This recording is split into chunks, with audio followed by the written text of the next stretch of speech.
2025 ജനുവരി മാസം നടക്കാനായി പോകുന്ന സെറ്റ് എക്സാമുമായി ബന്ധപ്പെട്ടുള്ള കോച്ചിങ് ആരംഭിച്ചിട്ടുണ്ട്. അതിലേക്കുള്ള അഡ്മിഷൻസ് നടന്നുകൊണ്ടിരിക്കുകയാണ്. പ്രധാനമായും set English paper 2 കോച്ചിങ്ങും set general paper 1 കോച്ചിങ്ങുമാണ് നൽകുന്നത്. സിലബസ് പൂർണ്ണമായും കവർ ചെയ്യുന്ന രീതിയിലാണ് ക്ലാസ്സുകൾ ഒരുക്കിയിരിക്കുന്നത്. ഓരോ യൂണിറ്റുകൾ കംപ്ലീറ്റ് ചെയ്യുന്നതനുസരിച്ച് മോക്ക് എക്സാമുകൾ ഉണ്ടായിരിക്കുന്നതാണ്. മോഡൽ എക്സാമും അതോടൊപ്പം തന്നെ previous year question papers discussion വീഡിയോസും ഉണ്ടാവും. ഒരു ഇൻറ്റൻസ് കോച്ചിങ് ആണ് നമ്മൾ ഉദ്ദേശിക്കുന്നത്. അതോടൊപ്പം തന്നെ ഫാക്കൽറ്റീസ് എപ്പോഴും, അതായത് 24/7 ഒരു മെൻറ്റർഷിപ്പ് എന്ന രീതിയിലും ഡൗട്ട് ക്ലിയർ ചെയ്യാനുള്ള ഒരു ഓപ്ഷനായിട്ടും കൂടെ തന്നെ ഉണ്ടാവും. അപ്പോൾ കൃത്യമായി ഈ ഒരു അവസരം വേണ്ട രീതിയിൽ തന്നെ വിനിയോഗിക്കുക. പല വിദ്യാർത്ഥികളും ഇപ്പോൾ ഒരു സംശയമായിട്ട് ചോദിക്കുന്ന ഒരു കാര്യമാണ് ഇന്നത്തെ വീഡിയോയിൽ പ്രധാനം ഡിസ്കസ് ചെയ്യാനായിട്ട് ആഗ്രഹിക്കുന്നത്. മറ്റൊന്നുമല്ല, ഈ കഴിഞ്ഞ ജൂലൈ മാസം നടന്നിട്ടുള്ള സെറ്റ് എക്സാമിൻ്റെ കട്ട് ഓഫിൽ വല്ല രീതിയിലുള്ള മാറ്റങ്ങൾ വരാൻ സാധ്യതയുണ്ടോ എന്ന രീതിയിലാണ് പല വിദ്യാർത്ഥികളും ചോദിക്കുന്നത്. കാരണം കോച്ചിങ് എടുത്ത കുട്ടികളും ചോദിക്കുന്നുണ്ട്, അതോടൊപ്പം തന്നെ കോച്ചിങ് എടുക്കാത്ത വിദ്യാർത്ഥികൾ നമുക്ക് പലതരത്തിലുള്ള എൻക്വയറീസ് എന്ന രീതിയിൽ ടെലിഗ്രാം ആയിക്കോട്ടെ, വാട്സപ്പ് ത്രൂ ഒക്കെ പല രീതിയിലുള്ള ചോദ്യങ്ങൾ വരുന്നുണ്ട്. അപ്പോൾ നമ്മളാൽ അറിയുന്ന രീതിയിൽ നമ്മൾ ഓരോരുത്തർക്കും റിപ്ലൈ കൊടുത്തിട്ടുണ്ട്. അപ്പോൾ നമുക്കും തോന്നി ഇതെല്ലാവർക്കും ഈ ഒരു സമയത്ത് എല്ലാവർക്കും ഉണ്ടാകുന്ന ഒരു സംശയമാണ്. അപ്പോൾ എല്ലാവർക്കും കോമൺ ആയിട്ടൊരു ചെറിയ രീതിയിലൊരു റിപ്ലൈ നൽകാമെന്ന് കരുതിയിട്ടാണ് ഈ ഒരു വീഡിയോ ചെയ്യുന്നത്. അപ്പോൾ പ്രധാനമായും നമ്മൾ ഇന്നത്തെ ഈ ഒരു വീഡിയോയിൽ ഡിസ്കസ് ചെയ്യുന്നത് കട്ട് ഓഫിൽ എന്തെങ്കിലും മാറ്റങ്ങൾ വരാൻ സാധ്യതയുണ്ടോ എന്നാണ്. അപ്പോൾ നമുക്കതിൻ്റെ കൃത്യമായ ഒരു ഡാറ്റയാണ് ഇവിടെ തന്നിരിക്കുന്നത്. എങ്ങനെയാണ് ഓരോ കാറ്റഗറിക്കും മാർക്ക് കാൽക്കുലേറ്റ് ചെയ്യുന്നത്, മിനിമം കട്ട് ഓഫ് എങ്ങനെയാണ്, ഇതിലിനി എങ്ങനെയാണ് മാറ്റങ്ങൾ വരാൻ സാധ്യതയുള്ളത്. അപ്പോൾ പ്രധാനമായിട്ട് ആ ചോദ്യത്തിനുള്ള ആൻസർ നൽകിയിട്ട് തന്നെ നമുക്ക് തുടങ്ങാമെന്നാണ് വിചാരിക്കുന്നത്. അതായത് കട്ട് ഓഫിൽ മാറ്റങ്ങൾ വരാൻ സാധ്യതയുണ്ടോ. അപ്പോൾ നമ്മൾ അതിന് കൃത്യമായിട്ട് ഉത്തരം പറയുന്നതിന് മുമ്പ് നമ്മൾ മനസ്സിലാക്കണം ഇതിനു മുമ്പ് അങ്ങനെ ഒരു സംഭവം നടന്നിട്ടുണ്ടോ. അപ്പോൾ നമ്മൾ ഇതിനു മുമ്പുള്ള എക്സാമുകൾ പരിശോധിച്ച സമയത്ത് നമുക്ക് മനസ്സിലാക്കാനായി സാധിച്ചത് നിലവിൽ അങ്ങനെ ഒരു കട്ട് ഓഫിന് നിലവിൽ മാറ്റം വന്നിട്ടില്ല. മനസ്സിലാക്കേണ്ട കാര്യം, ഇവിടെ ഇപ്പോൾ തന്നിരിക്കുന്ന ജനറൽ കാറ്റഗറി, OBC കാറ്റഗറി, പിന്നെ SC ST, ഡിഫറൻ്റ്ലി ഏബിൾഡ്, അങ്ങനെ പല കാറ്റഗറികളായിട്ട് പല കാറ്റഗറികളിലും പല മാർക്കുകളാണ് കട്ട് ഓഫ് ആയിട്ട് തന്നിരിക്കുന്നത്. നമ്മൾ സെറ്റും നെറ്റും തമ്മിലുള്ള എക്സാം, അതായത് നെറ്റ് എക്സാമും തമ്മിലുള്ള പ്രധാനപ്പെട്ട വ്യത്യാസം ഈ കട്ട് ഓഫിൻ്റെ കാര്യത്തിലുണ്ട്.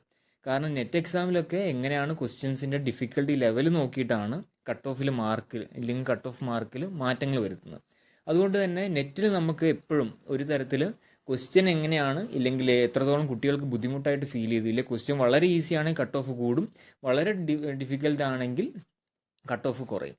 പക്ഷേ എന്നാൽ നമ്മൾ സെറ്റിൻ്റെ എക്സാമുകളുടെ കാര്യത്തിൽ പരിശോധിക്കുകയാണെങ്കിൽ ഇതുവരെ നമ്മൾ ചരിത്രം പരിശോധിക്കുന്ന സമയത്ത് മനസ്സിലാക്കാൻ സാധിക്കുന്ന ആ രീതിയിൽ അങ്ങനെ കട്ട് ഓഫ് കൂടാനോ കുറയാനോ ഒരു സാധ്യതകളില്ല. അതിപ്പോൾ എക്സാം എളുപ്പമായാലും എളുപ്പമല്ലെങ്കിലും. കാരണം സെറ്റ് എക്സാമിൻ്റെ കട്ട് ഓഫ് എന്നും ഒരു സ്റ്റാറ്റിക് ലെവലാണ്. അതുതന്നെയാണ് നമുക്ക് ഇവിടെ മനസ്സിലാക്കാൻ സാധിക്കുക. കാരണം general കാറ്റഗറിക്ക് paper 1 പാസ്സാവേണ്ട mark, minimum പാസ്സാവേണ്ട mark 40 മാർക്കും, പേപ്പർ 2 40 മാർക്കും. പക്ഷേ അഗ്രിഗേറ്റ് നമുക്ക് 2 പേപ്പറിനും കൂടി 48% കിട്ടണം. അതേപോലെ തന്നെ OBCയിൽ വരുവാണെങ്കിൽ പേപ്പർ 1 35 മിനിമം വേണം, പേപ്പർ 2 35 മിനിമം വേണം, പക്ഷേ അഗ്രിഗേറ്റ് 45%.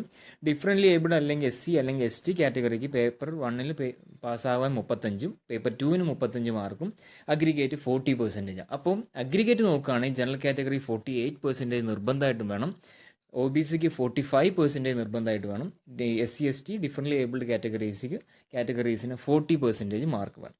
അപ്പോൾ ഇതാണ് കട്ട് ഓഫിൻ്റെ കാര്യത്തിൽ പറയാനുള്ളത്. പക്ഷേ ഇതിൽ നിന്നും വ്യത്യസ്തമായിട്ട് നിങ്ങൾ ആലോചിക്കണം. നമ്മൾ ഇതിനു മുമ്പുള്ള ഹിസ്റ്ററി എല്ലാം പരിശോധിച്ച സമയത്ത് കട്ട് ഓഫിന് മാർക്ക് മാറ്റം വന്നിട്ടില്ലെന്ന് മനസ്സിലായി.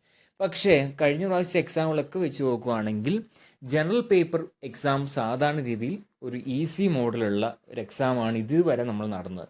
പക്ഷേ ഇപ്രാവശ്യത്തെ എക്സാം എന്ന് പറയുന്നത് വളരെയധികം കുട്ടികളെ, അത് സ്റ്റുഡൻസിനെ വല്ലാതെ ബുദ്ധിമുട്ടിച്ചിട്ടുണ്ടെന്ന രീതിയിലുള്ള റിപ്പോർട്ടുകളാണ് നമ്മളെപ്പോലുള്ള മറ്റ് അക്കാഡമീസിനായാലും മറ്റ് ഫാക്കൽറ്റീസിനൊക്കെ അറിയാനായി സാധിച്ചത്.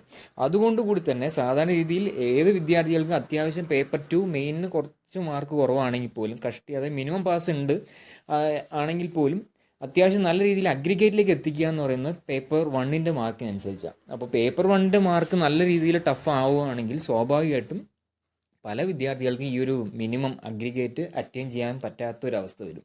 അപ്പോൾ സ്വാഭാവികമായിട്ട് അങ്ങനെ കൂടുതൽ വിദ്യാർത്ഥികൾക്കും അങ്ങനെ ഒരു രീതി വരികയാണെങ്കിൽ ഒരു പോസിബിലിറ്റി ഉണ്ട്. അതുകൊണ്ട് നമുക്കത് ആ ഒരു പോസിബിലിറ്റി തള്ളിക്കളയാൻ പറ്റില്ല. പക്ഷേ അതേസമയം നിങ്ങൾ മനസ്സിലാക്കേണ്ട കാര്യം, ഇതിനു മുമ്പ് ഈ ചരിത്രത്തിൽ ഇതുവരെ സെറ്റ് എക്സാമിന് ഒരു കട്ട് ഓഫ് അങ്ങനെ മാറ്റം വന്നിട്ടില്ല, ഇല്ലെങ്കിൽ കട്ട് ഓഫ് കുറച്ചിട്ടില്ല. അപ്പോൾ നിങ്ങൾക്ക് മുന്നിൽ രണ്ട് ആൻസേഴ്സാണ് ഇപ്പോൾ നിലവിലുള്ളത്. കട്ട് ഓഫ് എന്ന രീതിയിൽ ഇതിനു മുമ്പ് ഇതുവരെ കുറച്ചിട്ടില്ല. പക്ഷേ ഇതിനു മുമ്പുള്ള സാഹചര്യം വെച്ച് നോക്കുകയാണെങ്കിൽ ജനറൽ പേപ്പർ ഇത്രത്തോളം ടഫായ ചരിത്രവും ഇല്ല. അപ്പോൾ രണ്ടും കൂടി നോക്കുകയാണെങ്കിൽ നിങ്ങൾക്ക് പോസിബിലിറ്റി ഉണ്ടോ എന്ന് ചോദിച്ചാൽ പോസിബിലിറ്റി ഉണ്ട് താനും. ഈ രീതിയിൽ കട്ട് ഓഫ് കുറയുമോ എന്ന് ചോദിച്ചാൽ അതുമുണ്ട്. അപ്പോൾ ഒരു തരത്തിൽ മനസ്സിലാക്കേണ്ട കാര്യം, കൃത്യമായ രീതിയിൽ നിങ്ങൾക്ക് മുന്നോട്ടുള്ള ഒരു മിനിമം മാർക്കിൻ്റെ വ്യത്യാസമാണെങ്കിൽ മാത്രം ഒരു പ്രതീക്ഷ വെക്കുക. കാരണം അത്യാവശ്യം നല്ല രീതിയിൽ ഡിഫറൻസ്, ഈ ഒരു മിനിമം പെർസെൻറ്റേജ് കട്ട് ഓഫ് ആയിട്ട് മാർക്ക് വ്യത്യാസം ഉണ്ടെങ്കിൽ തീർച്ചയായിട്ടും നിങ്ങൾ ഇനി റിസൾട്ടിന് വേണ്ടി വെയിറ്റ് ചെയ്ത് സമയം കളയണ്ട. കാരണം റിസൾട്ട് എങ്ങനെ നോക്കിയാലും 1-1.5 മാസം, അതായത് ഞാൻ പറയാം ഏകദേശം സെപ്റ്റംബർ ആദ്യ ആഴ്ച അല്ലെങ്കിൽ ഓഗസ്റ്റ് മാസം ലാസ്റ്റോടുകൂടി മാത്രമേ നിങ്ങൾക്ക് റിസൾട്ട് പ്രതീക്ഷിക്കാനായി സാധിക്കുകയുള്ളൂ.